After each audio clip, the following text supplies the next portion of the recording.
Small beginnings to my garden.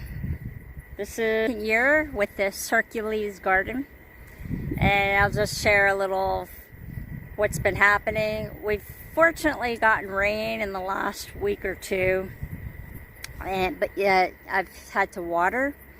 So this is the thing too. This is morning glory. You don't want this anywhere near your garden or in the soil. So this is what happened where this morning glory, and they do have the pink soft flowers. However, it just took over my old garden. So I was fed up with it and started new here with the Hercules. Just going to tell you a bit about the Hercules garden because I did it with small sticks. I didn't do it with the big stumps, which is typical.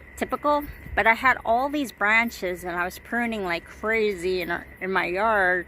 So I took those branches and put them here underneath. And then I did the reel on hauling maybe 10 wheelbarrows of mulch, leaf mulch that I had for my yard and compost. So anyway, I'm just giving you a tidbit because it seemed like I planted so much, like 30, 40 seeds on things, and the green beans didn't grow. There's things that have not grown that should have, and I think what happened was they kind of sunk into the soil with the sand and the soil I bought. It was a 3-mix organic. I think the seeds sank into it or something. Because it happened last year. I was only left with one green bean stalk or something that grew the whole summer. It was pathetic. Yet, I did it again. So, if your garden failed, just do it again. Try different methods. And this time, I'll put mulch on top. And I'm about to go to the store to get the natural mulch, hopefully. And the channel I started following, it's Starkey. Is it Starkey Homestead or Starkey? And she's just Samantha's her name. She is adamant and big proponent on mulch, that it's like it's an insulator, you know, where it keeps the soil I don't know if she says 75 degrees or 80, something like that, no matter what. And that's what burns out the roots, is if you don't have mulch, then it's getting to the roots and it's just too hot, especially in the Texas summer heat. So that's what I'm gonna do. The nice part is I don't have to buy mulch, because as you see, the plants have started taking over. And then from the video, you'll see there's that wildlife flower. And I was going to take it out, but then again, here it is, permaculture. You're working with nature, you know. The critters are used to that for pollinating. It's easy identification. I kept it. The birds, butterflies, they go to the flowers. It's small, but you know, you got to leave flowers in the garden too. I had what is it? The echinacea. The cornflowers, and zinnias, and they took over my old garden. So it's up to you. I mean, it's kind of like a, you know, let wildlife care for itself, or yet you can help manage it, because if those zinnias take over, it's like they're huge stalks and everything, and they're pretty flowers, but you know, I want more plants or crops than I do zinnias. But it's up to you. So what I'm saying, you do the experimentation, but use permaculture, go with the grain and everything. And the other thing I want to mention, it's kind of far from gardening, but it's a medicinal plant. It starts with an M. I'll list it.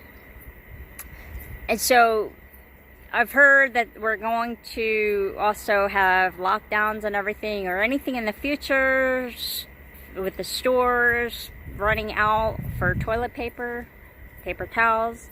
To get them now, But there's this plant I saw, and it's soft. It's almost like a sage leaf, but it's bigger. So you can use it as natural toilet paper and then have a human compost off far out, I guess.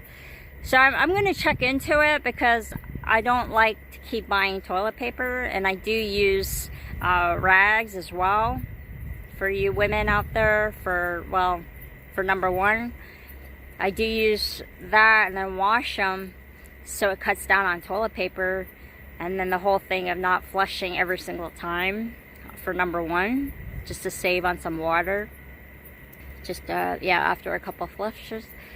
But this is, it's things you can use in nature for you.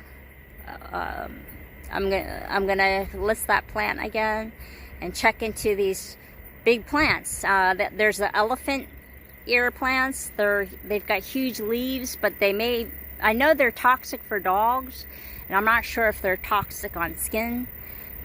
That's another alternative. You'll want to, I would have to double check it, but what I'm saying is there's alternative plants that you can plant that have big leaves, and you can use them as toilet paper in essence. Of course, we don't flush that down the toilet. We put it in nature, maybe in a box or around walls of rocks or something, or if you do a hardscape and put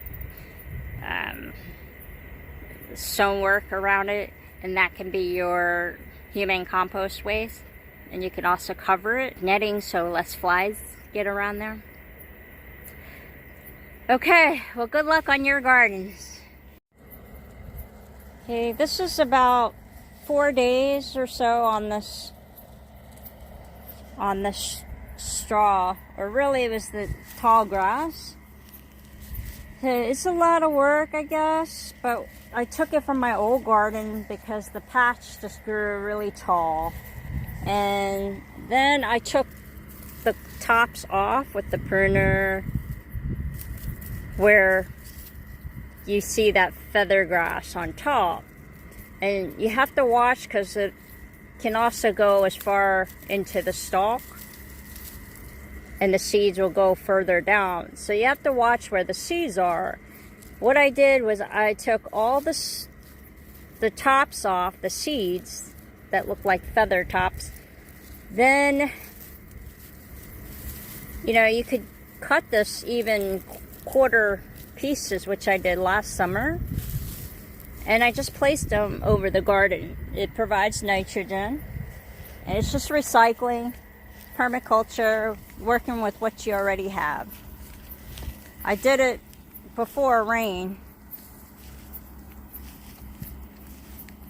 As you can see, it's turned yellow instead of obviously staying green when it's live. So after this, I'm getting more mulch and putting it on top. Potatoes in the back. I think that might be corn right there on the left, and another watermelon.